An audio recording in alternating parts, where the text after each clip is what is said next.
My dad used to have a shortwave radio. He got it for Christmas one year when I was a kid. I was really excited about it too because, as I learned, with a shortwave radio you can hear stations that broadcast in shortwave from really far away. We used to sit there and listen, and sometimes we would pick up stations in other languages. My dad found this one station that was just a broadcast of the atomic clock in Colorado, which is apparently one of the most accurate clocks in the world. He would sit there and listen to the ticking sound and set his watch exactly to the atomic clock. At dawn, 59 minutes, coordinated universal time.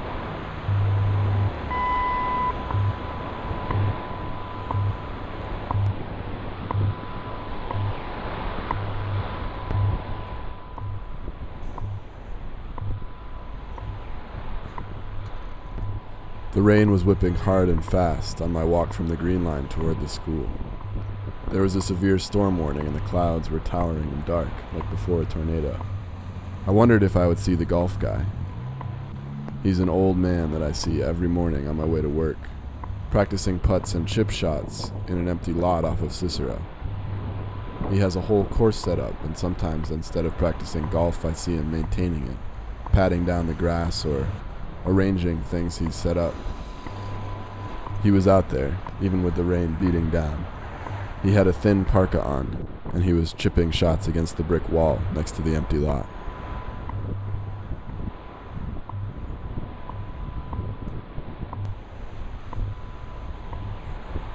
We went out to the golf course by ducking under the line of pine trees behind Trevor's house. It was me, Trevor, Drew, and Cheryl. The golf course grass was wet at 2 a.m. and we took off our shoes and ran around on the greens as fast as we could, trying to slide on the slippery wet surface. It was soft, like a carpet of cool wet moss beneath our feet. Drew spotted a flagpole still standing at one of the holes in the darkness. He ran over to it and grabbed it, and started drawing with it in a nearby sand trap. "What are you writing?" I asked him. "Spooge," he said. After a while, Cheryl had to go home, so we walked her around the golf cart path to her house. She gave Drew a kiss and disappeared through the trees. Drew and Trevor and I laid down on the path and looked up at the stars.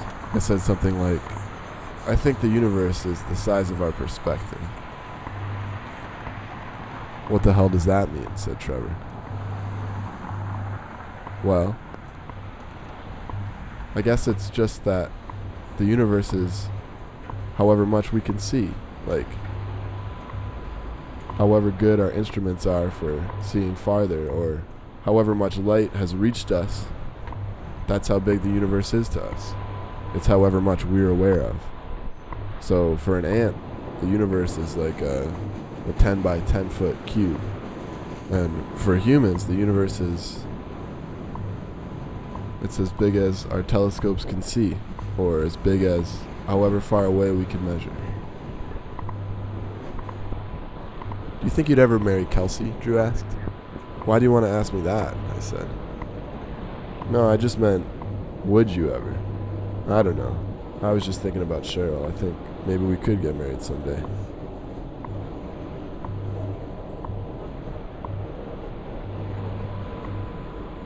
Chapter 7. Excluding Beauty. One day, when I was teaching 4th grade in the Boston schools, I gave my students an assignment for which I was later I looked up criticized over the by attendance one of the screen. supervising persons. "Does anyone know what's going on with Jeremy?" I asked. "He used to never miss a day, but he hasn't been here in a week." "He got locked up," one of the kids said. "Locked up? That's not good." "I heard they came and got him right out of his house," said another student. "Jeremy was my student of the month last month." After class, in the teacher's lounge, I asked Ms. Niles if she knew when he would be back. "I don't know," she said, eating from a fruit cup. "He's been locked up before, so I wouldn't expect him anytime soon." Details in their papers and the openness with which they were put down. 3 weeks later, he was back. He smiled and shook my hand when I saw him in the hallway before class. "Hey, it's good to see you," I said. "I heard about what happened. That's too bad." "Yeah," he said. "What were they keeping you for so long for?" I asked. "I was out after my curfew. So when they stopped me, I gave them the wrong name, he said. With ink poured all over them, and I see old painting hanging on the walls. I see old alphabet letter hanging on one nail on the wall. I see a dirty fire exit. I froze when the floodlight suddenly filled the car, blinding. I leaned back into my own seat. Shit, Kelsey said. There was a knock on the window. The car wasn't on, so I couldn't get the window down. I fumbled with the door handle and finally opened the door. I couldn't see the cop at all. In addition to the floodlight, he was shining a flashlight in my face. You kids know the park is closed? Yes, sir, I said. What were you doing out here? I opened my mouth silently. I know what you were doing, he said. Where do you live? Just down the street. What address? 262 Ransom Oaks. All right, he said. This is your warning. Go on home. Yes, sir, I said. A movie based on MGM's own bankruptcy proceedings, that's from P.J. O'Rourke, or a movie based from the perennial best-selling Baby Manual, What to Expect When You're Expecting. Which of these is the real unexpected film adaptation? The curtains in the auditorium are ragged, and they took the curtains down. I was hoping that the teacher's lounge, a converted closet, would be empty and I could eat alone before my meeting. But there was already somebody in there. I brought my food downstairs to the room behind the lunchroom with the refrigerators. There's a table back there, plastic, with rusted legs and a surface that used to be red. Most of the paint has been scratched off to reveal the gray underneath. The staff eats lunch there, surrounded by vacuums, brooms, and boxes of chips to be sold to support the school's only extracurricular, the boys' basketball team. The two lunch ladies in the computer lab monitor, Mrs. Branson, a friendly African-American lady in her 60s, were already there. While I was eating, Mrs. Branson was talking to one of the lunch ladies. The first story was about Mrs. Branson's stepsister. She had contracted breast cancer and had refused to acknowledge it or tell anyone about it. When her family finally found out, she snapped at them for asking for details or wanting to come to the doctor with her. Apparently, the lesions and boils had spread and were headed for her neck, and it was possibly too late to reverse the course of the disease. Then Mrs. Branson told the story of her daughter, who had died of cancer. She told everything in an even-toned, matter-of-fact voice, as if inviting the listener to say, well, isn't that a shame? Her daughter's mind was good all the way up to the end, but she began losing motor control as the cancer spread to her neck and then to her brain. She was confined to a wheelchair for the last few months. Mrs. Branson told about how her cousin had wanted to throw her daughter a birthday party the week before she died. Her daughter had thrown the cousin a party just the week before, but Mrs. Branson told the cousin it wasn't going to happen. She had to take her daughter to the hospital because she had been crying out in pain all night. No matter how many drugs the doctor gave her, she still called out for more. So Mrs. Branson said she had them put her under for that whole last week. She couldn't bear to hear her daughter always crying out in pain like that. After that, she told the story of her godmother, who lived to be 102. She called her godmother Mama. Mama outlived her son, who was terrified of doctors and died of heart disease at 61, refusing to be treated. Mama had called Mrs. Branson up when her son died and told her he was gone. No, he's not, Mrs. Branson said, and came over to find him frozen, contorted in bed, and knew it was true. She called 911, but was so distraught she gave the wrong house number. They had to go out on the street and direct the ambulance to the right house. They carted Mama's son out. Mrs. Branson went to the hospital with him. Mama cried for about 10 minutes, she said, and then started listing off who they had to call and tell that he was gone. We'll have time to do that tomorrow, Mama, Mrs. Branson said.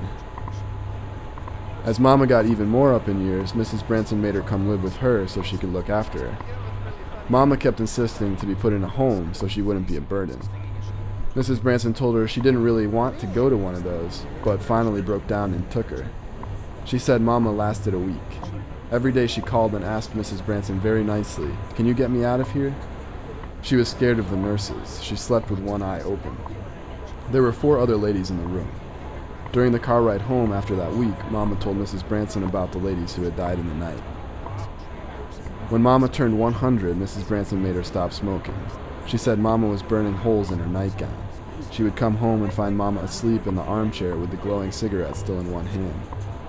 Mama still wanted to smoke, but Mrs. Branson told her she couldn't have her burning the house down, so she quit, even though she claimed it was one of the only things she still enjoyed. Whether the equity committee still existed was unclear. If so, it did not appear to have fulfilled the expectations of the federal court. Teachers at the school were paid approximately $2,500 less on average. I went with my parents out on the sandbar on Block Island. On one side was the smooth water of a protected saltwater pond, and on the other side the open ocean waves crashed up. It was low tide and there were some shallow tide pools in the sand on the salt pond side. "Do you think any fish got trapped?" I asked. "I don't know," my mom said. "Why don't you check?" I ran between the tide pools, looking. In one I saw a hermit crab. "Look," I said, "a crab." I sat there and watched it scurry back and forth for probably about 20 minutes.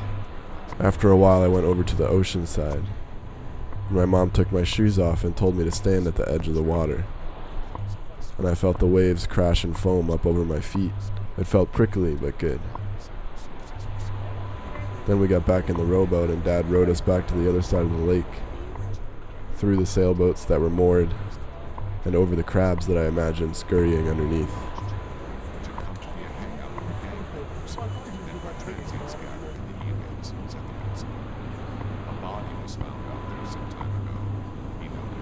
"Hey, let's get on Lakeshore before we head back to the school," I said to Mr. Lazo. "Gerard's never seen the lake before," I said, a little more quietly. As we drove along the lake, Gerard looked out the window across it. "Did you grow up in Chicago?" I asked him. "Yeah," he said, "I just never had any reason to come this far east before. At least not as long as I can remember." We're so distant from the school that they could not be wired into school security.